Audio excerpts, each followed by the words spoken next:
Seventh inning at the Oakland Coliseum. 5-1, the Athletics on top. How about a World Series memory? Last time the steal of home took place, Game 7, 1964.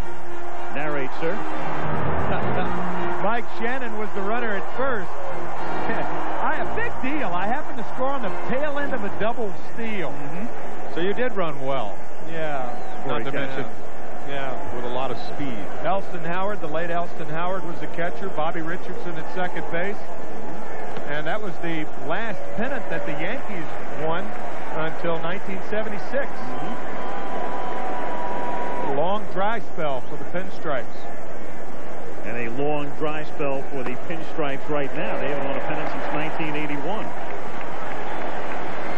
1 ball, 2 strikes the count on Ernest Riles, leading off in the 7th inning. Riles, Maldonado, and Kennedy.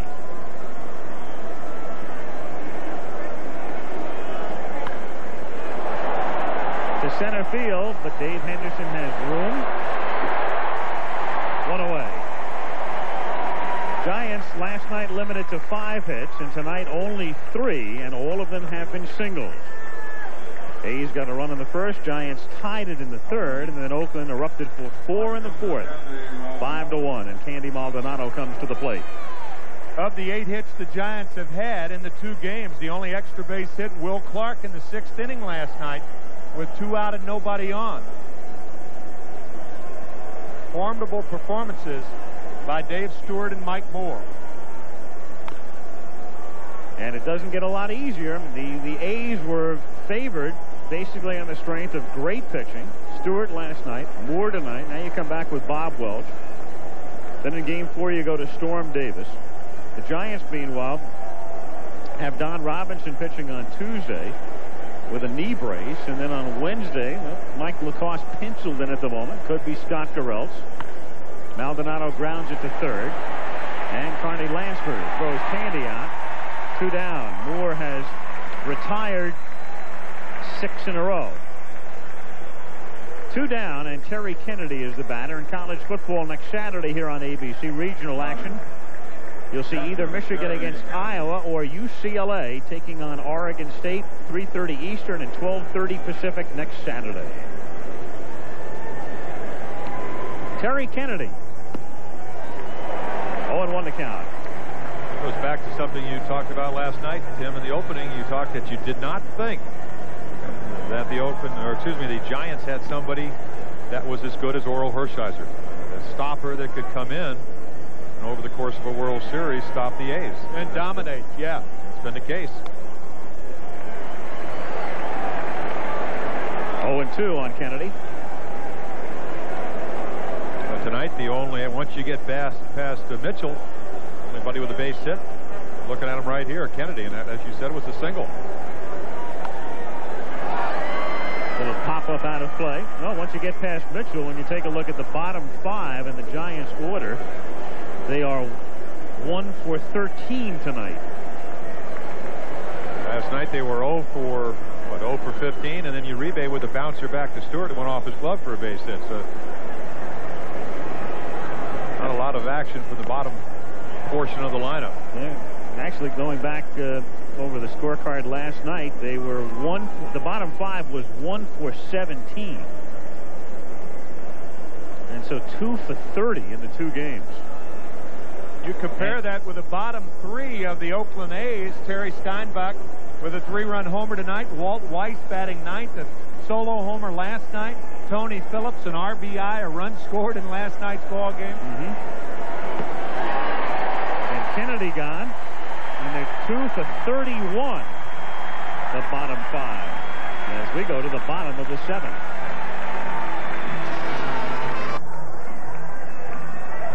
Craig Lefferts coming into pitch for the Giants as the A's come to bat in the bottom of the 7th inning. Lefferts with the Padres in 1984 appeared in the World Series, is noted for this. We put a clock on him. Regular speed replay. Lefferts coming to the mound. And a bronze medal performance. 9.3. I guess that's what they mean when they say he can really run it up there. Oh, yeah. Walt Weiss takes outside. He started doing that. He told me the other day at the University of Arizona. His coach there, the former Major League infielder Jerry Kindle.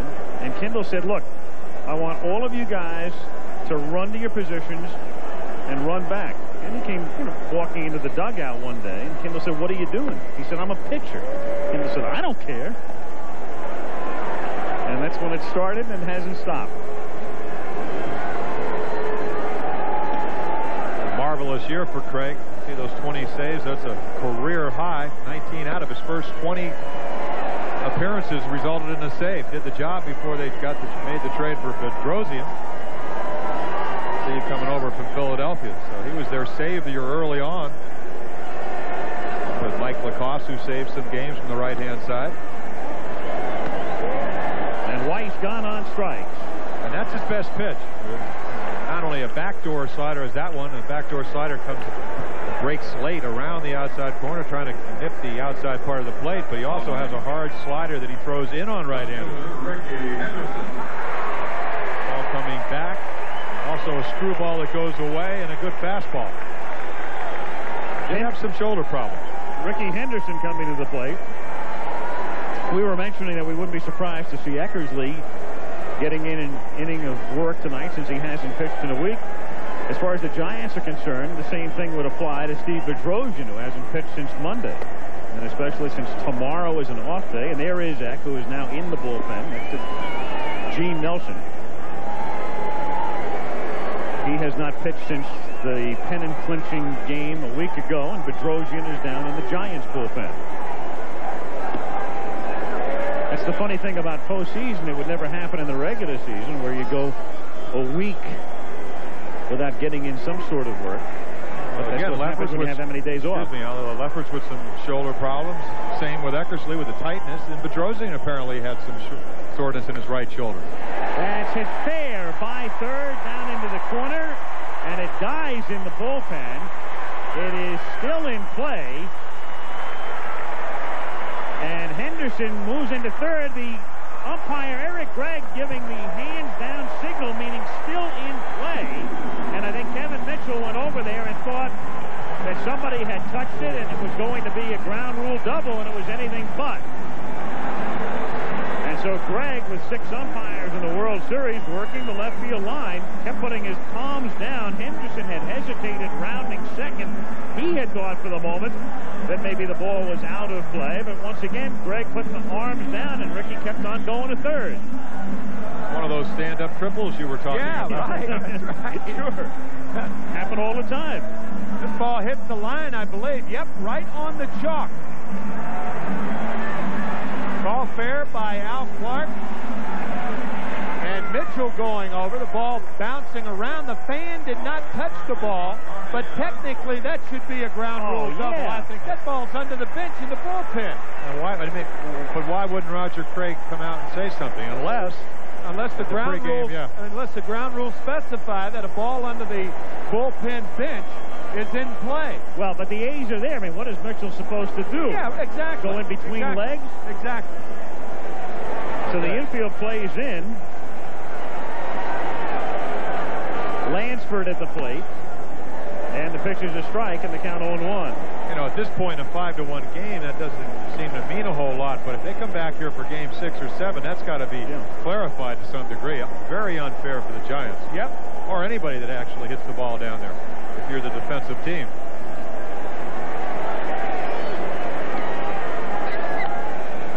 Fouled away, and the count 0-2.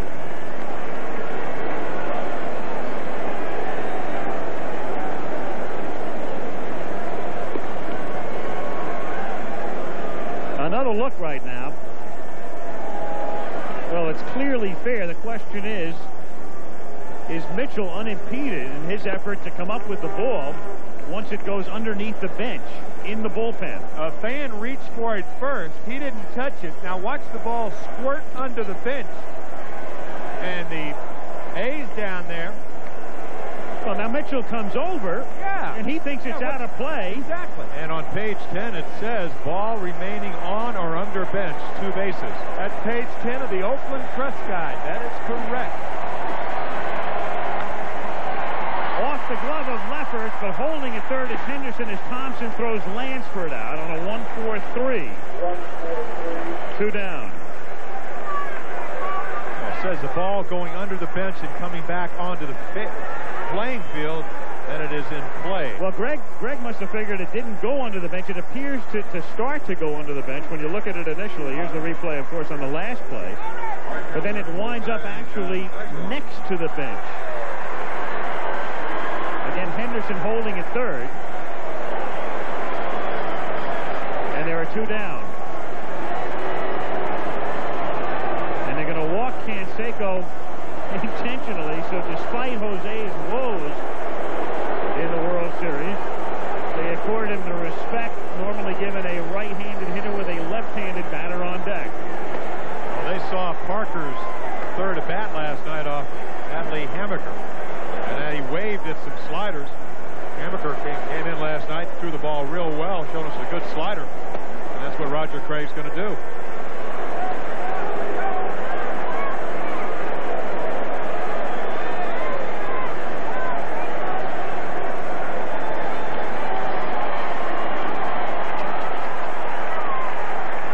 Comes to the plate with runners at first and third and 2 down. Dave 2 for 7 in the series thus far.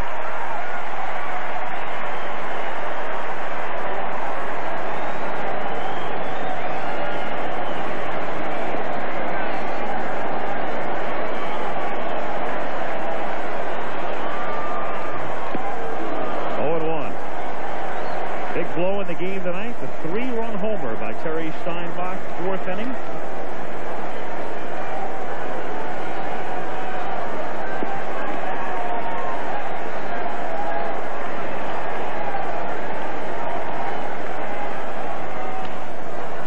Clark taps first, and that's that for the A's in the 7th. To the 8th we go, still 5-1. Just a note here, Wayne Gretzky tonight in Edmonton scored a goal 53 seconds left in regulation to pass Gordie Howe. And there it is, Wayne Gretzky, most career points in the history of the National Hockey League. Yeah, but Gordie's going to catch him in January. He may. He was kidding around the other day about making a comeback. Meanwhile, Ken Oberkfell pinch hits here in the 8th inning and takes a strike from Mike Moore. Oberkfell batting for Uribe, then Butler, and Robbie Thompson.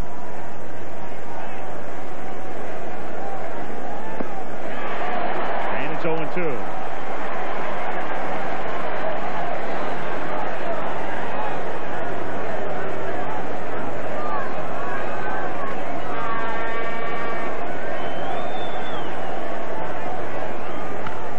Oberkfell wraps one to left field and in front of Henderson for a base hit. So Obi, who had 18 pinch hits during the regular season, came up last night as a pinch hitter and walked, and now starts the 8th inning with a single. That's the Giants' first hit since a leadoff single by Kevin Mitchell in the 4th, and it brings up Butler.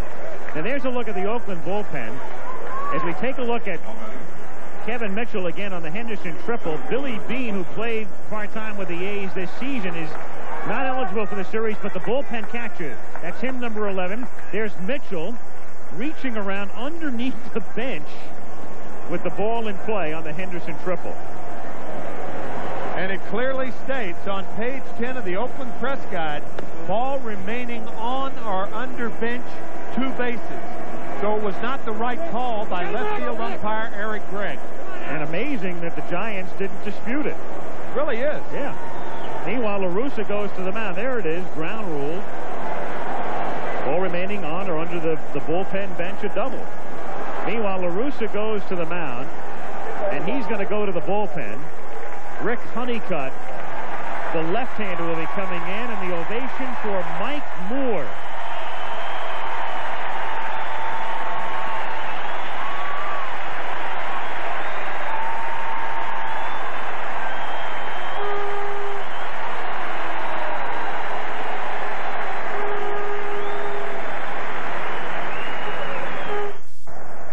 Full moon over Oakland, and the A's have been howling. 5-0 last night, 5-1 tonight. Goodyear Blimp, Columbia. Patrolling the skies, moving over to San Francisco and Candlestick Park after tomorrow's off day on Tuesday for Game 3. Rick Honeycutt comes in to face Brett Butler with nobody out in the 8th inning. Ken Oberkfell at first base with McGuire playing behind him and the pitch up and in. And Honeycutt really had problems in the playoffs. Yeah, that's almost an understatement. An inning and 2/3. As you look at his numbers during the season, 12 saves when Eckersley was out. Really did a good job. But inning and 2/3, 6 hits as you look at Dennis down in the bullpen. 5 walks. It's 11 base runners. Strike to Butler in the Giants bullpen. Steve Bedrosian is up. And you also have to consider the fact that Butler and Clark, you don't negate their hitting by bringing in a left-hander, because Brett Butler lifetime hits better against left-handers than right-handers, and Clark about even. Fouled away, and you know that's the point in the playoffs. So much made about Zimmer's managerial moves or a lack thereof, and never pointed out to a lot of people that Clark is about the same, and as far as Butler is concerned, there it is graphically. And Clark will tell you his mechanics are better against lefties than they are righties. That's right. Maybe power numbers are down a little bit, but he will get on base. Fouled off to the left, and the count remains 1-2. Well, you know, the natural inclination, if you're Tony La Russa, you look at Rick Honeycutt and take away the playoffs when he struggled. His best pitch is a slider. You know, he's a good slider against a lefty. And a lot of times you don't know how good the lefties are that you're facing, and that's the case you just brought up. His sinker is a good pitch to right-handers because it runs away.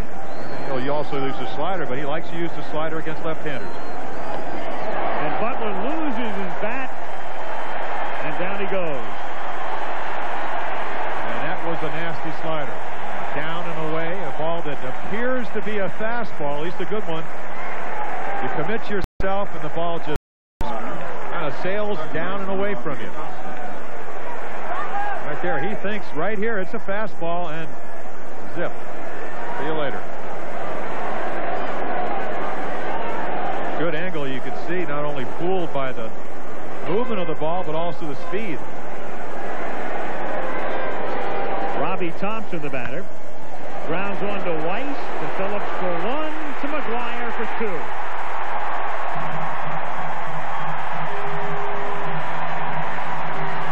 Still 5-1.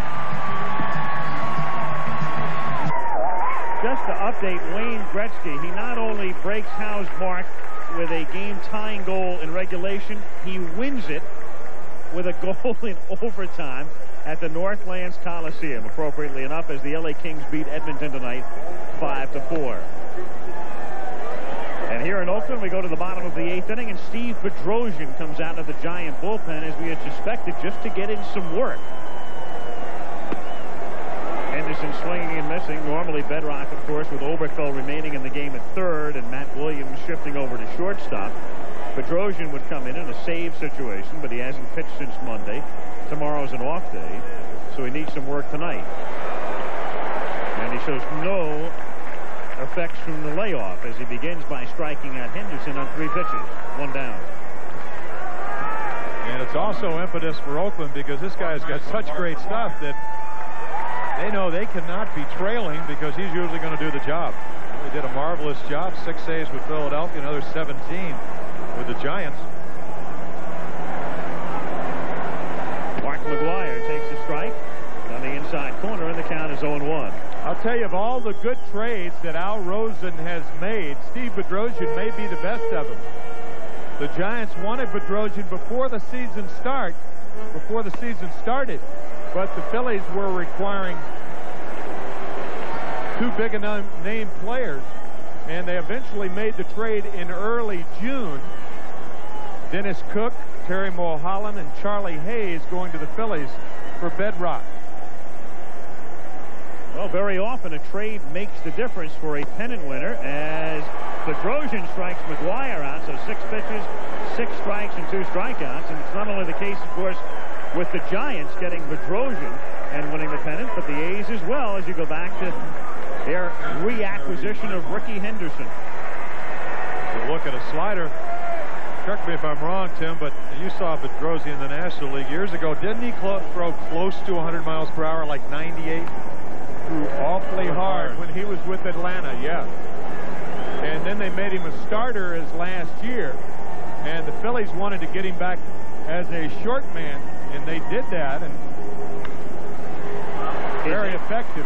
Pitch is grounded to second. Robbie Thompson throws Steinbach out, so it's a 1-2-3 inning. Clark, Mitchell, and Williams in the Giant ninth. 5-1 A's. No, Jose Canseco has not taken a seat in the stands, but his twin brother Ozzie is here. Ozzie Canseco looking on. And as we pull back, there is Esther, who is Jose's wife, and a major shopper, according to Herb Cain's column the other day. Right, that's right. 6 leather skirts for $3,000 at a leather shop. You got a bargain. Some bargain. Evidently, Esther thinks the Oakland A's are going to win the series. She's already spending the money. Yep. And have an outfit for each game and maybe 2 left over. Here's Clark. Taking a pitch away in the count 1-0. Ninth inning, 5-1 Athletics. Clark, Mitchell, and Williams.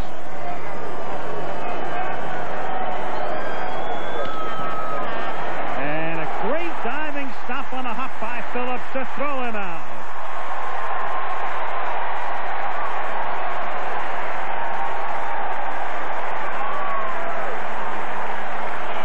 So Tony Phillips keeps Will Clark hitless tonight. Will 0 for 4. We told you last night, Phillips, a former shortstop, gets a great jump, soft hands to smother the ball. See from behind home plate, Clark not fooled at all, right on the nose.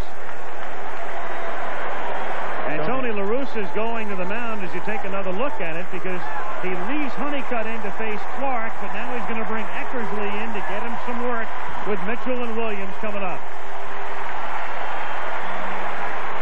And as we said before, I mean, this is the perfect script for La Russa. He gets 7 innings out of Moore. He gets his left-handed ace some work out of the bullpen. Now he gets his right-handed ace some work out of the bullpen. He's got a day off tomorrow. He's on the verge of having a 2-0 lead in the World Series. And Bob Welch going to the mound in Game 3.